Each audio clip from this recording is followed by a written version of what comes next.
Hello everyone, welcome back to Storylingo English.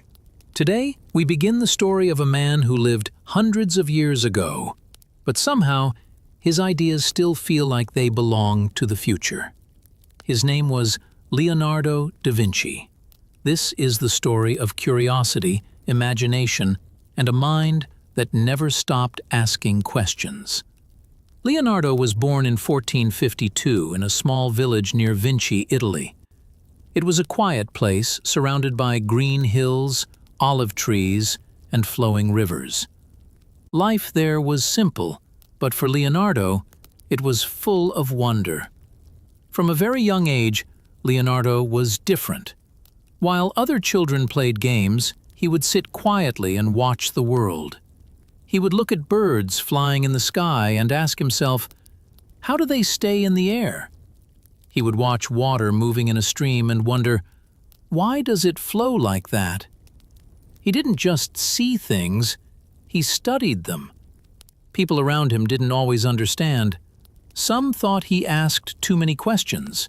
Others believed he was wasting time thinking about things that didn't matter. But Leonardo didn't care. For him, every question was important. His father, Ser Piero, was a respected man in the town. He worked as a notary, writing legal documents. Leonardo sometimes watched his father work, but he wasn't very interested in laws or paperwork. He was more interested in nature. Leonardo would walk for hours through the countryside. He observed insects, plants, animals, and rocks. He picked up leaves and studied their shapes. He watched how birds moved their wings. He even examined dead animals to understand how their bodies worked. He didn't have a formal education like many boys from wealthy families. He didn't study Latin deeply, which was the main language of scholars at that time. Because of this, some people believed he would never become a great thinker. But they were wrong. Leonardo was learning in his own way. Instead of reading about the world, he experienced it directly. He began to draw at an early age. At first, his drawings were simple: trees, hills, animals. But soon, people noticed something special. His drawings were not just pictures, they felt alive. When he drew a bird, you could almost see it moving. When he drew water, you could almost hear it flowing. His father saw his talent and decided to help him. One day, he took some of Leonardo's drawings to a well-known artist in the city of Florence. That artist was Andrea del Verrocchio. Verrocchio was impressed. "This boy has something rare," he said. "He sees the world differently." Soon after, Leonardo moved to Florence to become an apprentice in Verrocchio's workshop. It was one of the most important art studios in the city. For Leonardo, it was like entering a new universe. The workshop was full of activity. Artists were painting, sculpting, designing, and experimenting. There were tools, colors, metals, and ideas everywhere. Leonardo didn't just learn painting, he learned everything. He studied how to mix colors. He learned how to create sculptures from clay and stone. He watched how machines were built. He listened carefully to conversations about science, geometry, and engineering. Florence at that time was one of the most exciting cities in Europe. It was the center of the Renaissance, a period when art, science, and human thinking were changing rapidly. And Leonardo was right in the middle of it. But even among talented artists, Leonardo stood out. He wasn't satisfied with just learning techniques. He wanted to understand why things worked. Why does light create shadows? Why do muscles move the way they do? Why do expressions on a face change emotions? He began carrying small notebooks with him everywhere. Whenever he saw something interesting, he wrote it down. Whenever he had a question, he wrote it down. Whenever he imagined something new, he sketched it. These notebooks would later become some of the most famous in history. But at that time, they were just private thoughts, his personal collection of ideas. And many of those ideas were far ahead of his time. One day, while watching birds flying over Florence, Leonardo had a thought that would stay with him for years. If birds can fly, why can't humans? It was a simple question, but it would lead to extraordinary ideas. Leonardo began sketching machines that could fly. He drew wings inspired by birds. He designed structures that looked like early versions of helicopters. Of course, in his time, these machines could not work, but the ideas were there. Hundreds of years before airplanes were invented, Leonardo was already dreaming about human flight. And that was just the beginning. At the workshop, Leonardo also worked on real projects. He helped Verrocchio paint large artworks. In one famous painting, Leonardo was asked to paint a small angel. But something unexpected happened. Leonardo's angel was so beautiful, so detailed, and so lifelike that it stood out from the rest of the painting. Some stories even say that Verrocchio was so impressed, and perhaps a little shocked, that he decided never to paint again. Whether that story is fully true or not, one thing is certain. Leonardo was no longer just a student, he was becoming a master. But with his growing talent came a growing problem. Leonardo had too many interests. He started many projects, but didn't always finish them. He would begin a painting, then suddenly become interested in anatomy. He would study the human body, then shift to designing machines. He would work on engineering ideas, then return to art. To others, this looked like a lack of focus, but in reality, Leonardo's mind didn't see limits between subjects. For him, art and science were connected. To draw the human body perfectly, you had to understand anatomy. To paint light correctly, you had to understand physics. To design machines, you had to observe nature. Everything was connected. And Leonardo wanted to understand all of it. At night, when others were sleeping, he often stayed awake. He wrote in his notebooks. But he didn't write in a normal way. He used something called mirror writing, writing backwards, from right to left. Some people believe he did this to keep his ideas secret. Others think it was simply more comfortable for him as a left-handed writer. But one thing is clear. Leonardo's notebooks were not meant for everyone. Inside them were ideas, sketches, and observations that the world was not ready for. He drew human bodies with incredible detail, studying muscles, bones, and organs. He designed war machines, bridges, and flying devices. He wrote about water, light, and movement. It was as if he was trying to understand the entire universe by himself. But there was one question that no one around him could answer. Why was Leonardo doing all this? Was he just curious? Or was he trying to build something greater? As Leonardo grew older, his reputation began to spread. People started to recognize his talent. But they also noticed something unusual. He was not like other artists. He didn't follow rules. He didn't limit himself to one field. He was unpredictable, and sometimes mysterious. Because while the world saw his paintings and his work, very few people truly understood what was hidden inside his notebooks. What secrets was he writing down? What ideas was he protecting? And how far ahead of his time was he, really?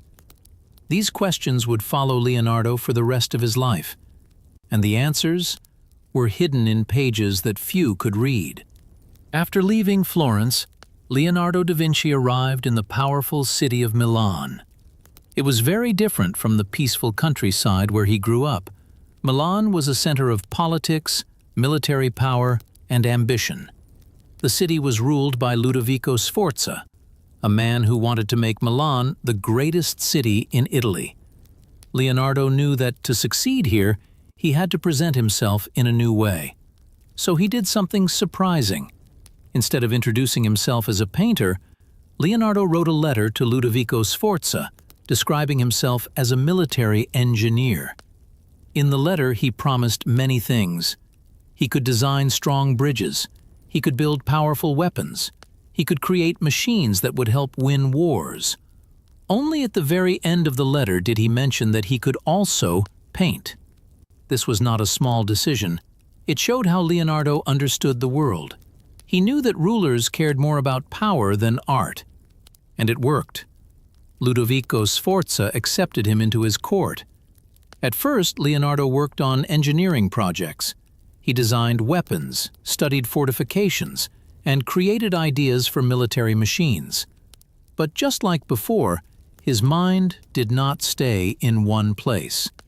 While working for the Duke, Leonardo continued to fill his notebooks. Page after page, idea after idea. He wrote about everything he saw and imagined. He studied the movement of water and drew detailed sketches of rivers and waves.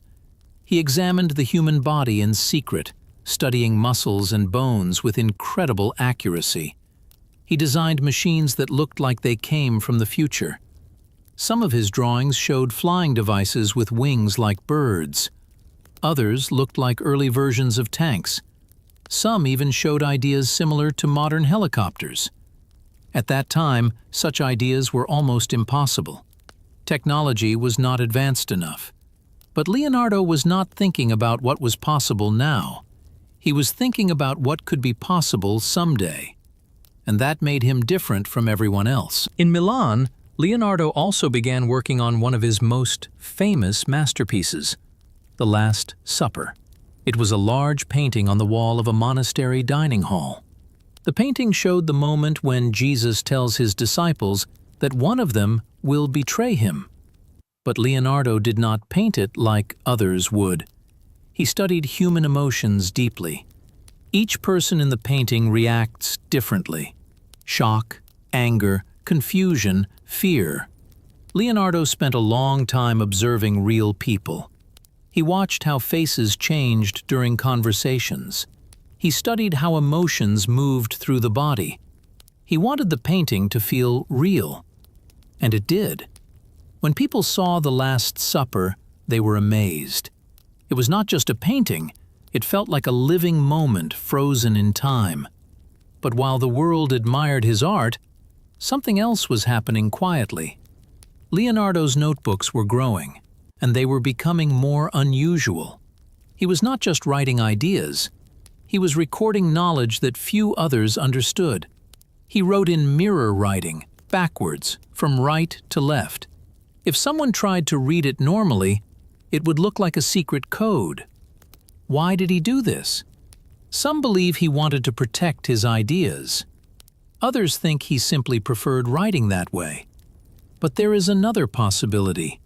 Maybe Leonardo knew that some of his ideas were too advanced, even dangerous. During this time, Leonardo studied anatomy more deeply than ever before. But there was a problem. Studying the human body was not always accepted. In many places, it was considered wrong to examine dead bodies. Yet Leonardo continued. At night, in quiet rooms, he carefully studied human remains. He drew muscles, bones, and organs with incredible precision. His drawings were so accurate that even modern scientists are surprised by them. He discovered how the heart works. He understood the structure of the skeleton. He observed details that others had never seen. But he did not publish most of this knowledge.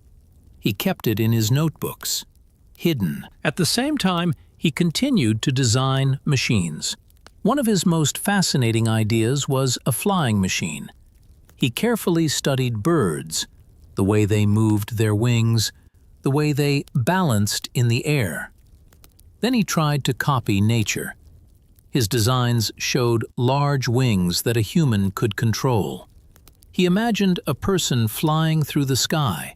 It sounded impossible. And at that time, it was. But Leonardo believed that nature held all the answers. If humans could understand nature, they could do anything. However, not everything in Milan was peaceful. The city was full of political tension. Powerful families were always fighting for control. War was always near. and Leonardo was working for a ruler who depended on military strength. This created a strange situation. Leonardo loved beauty, art, and knowledge, but at the same time, he was designing machines for war, weapons that could destroy, tools that could change battles. Was this a contradiction, or was it simply the reality of his time? As the years passed, Leonardo's reputation grew. People saw him as a genius, but they also saw him as unpredictable. He often left projects unfinished. He moved from one idea to another. He followed his curiosity wherever it led him. Some people admired this. Others found it frustrating. Even Ludovico Sforza sometimes wondered if Leonardo could be trusted to complete important work. Then, everything changed. In 1499, war reached Milan. Foreign armies attacked the city. Ludovico Sforza lost his power, and suddenly, Leonardo lost his position. The stable life he had built in Milan was gone. He had to leave. Once again, he became a traveler, carrying his notebooks with him, protecting his ideas, moving from city to city. But now, there was a new question. As Leonardo moved through a world full of conflict and change, what would he do with his knowledge? Would he use it to create beauty, or would others use it for power? And what secrets were still hidden inside his notebooks? Because by this time, it was clear. Leonardo da Vinci was not just an artist. He was a man who understood the future, even if the world around him did not. After leaving Milan, Leonardo da Vinci entered the final and most uncertain chapter of his life. He no longer had a single home. He moved from city to city, Florence, Rome, and later France, carrying his notebooks everywhere. They were not just papers to him. They were his life's work, his ideas, his questions, and perhaps his secrets. Wherever Leonardo went, people recognized his name. He was already famous, but fame did not make his life easier. In Florence, younger artists were rising. One of them was Michelangelo, strong, focused, and determined. Another was Raphael, charming and incredibly productive. They were different from Leonardo. They worked faster. They finished their projects. They followed clearer paths. Leonardo, on the other hand, still moved between ideas. He started paintings and left them unfinished. He studied science and then turned back to art. He designed machines and then wrote pages of observations. To some, it looked like confusion, but to Leonardo, it was connection. Everything was part of the same puzzle. During this time, he worked on one of the most famous paintings in history, Mona Lisa. It was not a large or dramatic painting. There were no battles, no kings, no grand scenes, just a woman, sitting quietly, with a small, mysterious smile. But that smile changed everything. Leonardo spent years working on this painting, years. He did not rush. He carefully studied how light touched the face. He slowly blended colors to create soft transitions. He observed human expression again and again. He wanted the painting to feel alive, and somehow, it did. People who saw the Mona Lisa could not fully explain it. Why does she look like she is smiling? Why do her eyes seem to follow you? Why does the expression change when you look at it longer? These questions made the painting unforgettable. Even today, centuries later, people are still asking them. But while others saw his paintings, very few saw the full truth of Leonardo's work. His notebooks were still growing, thousands of pages, filled with drawings, ideas, and observations. He wrote about flight, water, anatomy, machines, and even the movement of the earth. Some of his ideas were so advanced that they would not become reality until hundreds of years later. He imagined flying machines long before airplanes existed. He designed tools that looked like modern engineering devices. He studied the human body with a level of detail that doctors would only fully understand much later. And yet, he did not publish most of it. Why? This is one of the greatest mysteries. Some believe he was a perfectionist, never fully satisfied with his work. Others think he feared how his ideas might be used, especially his designs for war. And some believe he simply did not have enough time. Whatever the reason, Leonardo's knowledge stayed hidden, locked inside his notebooks. In his later years, Leonardo accepted an invitation from Francis I of France. The king admired him deeply. He invited Leonardo to live in France, not just as an artist, but as a respected thinker. For the first time in many years, Leonardo found something close to peace. He lived in a quiet place near the royal court. He continued to think, to draw, and to organize his ideas. But age was catching up with him. His body was weaker. His hand, once so precise, was not as strong as before. Still, his mind remained active. He continued to explore ideas. He continued to ask questions. One of the most important people in his final years was his student and assistant, Francesco Melzi. Melzi was not just a student. He was someone Leonardo trusted, someone who understood the value of his work.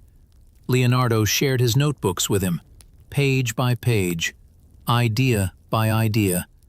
It was as if he was passing on a part of himself. In 1519, at the age of 67, Leonardo da Vinci died. He left behind no single great book, no complete explanation of his ideas. But he left something else.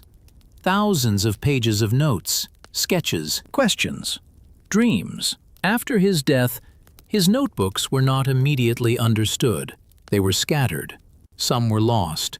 Some were kept hidden. Some were ignored.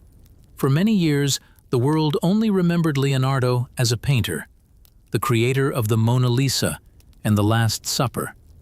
But slowly, over time, people began to study his notebooks more carefully. And what they discovered was incredible. Leonardo was not just an artist. He was a scientist before science was fully developed, an engineer before machines became advanced, an inventor before technology existed to support his ideas. He was, truly, a man ahead of his time. Today, when people look back at Leonardo da Vinci, they see more than talent. They see curiosity. They see a mind that refused to accept limits. They see someone who believed that everything in the world could be understood if you looked closely enough. His notebooks are no longer hidden. They are studied, admired, and shared across the world. And the questions he asked are still inspiring people today. So what did his secret notebooks really hide? Not just inventions, not just drawings. They hid a way of thinking, a way of seeing the world, a belief that curiosity is more powerful than knowledge alone. Because knowledge can be learned, but curiosity must come from within. And maybe that is Leonardo's greatest legacy, not what he created, but how he thought. A man who lived in the past, but helped shape the future. A man who never stopped asking questions. A man who showed the world that imagination has no limits.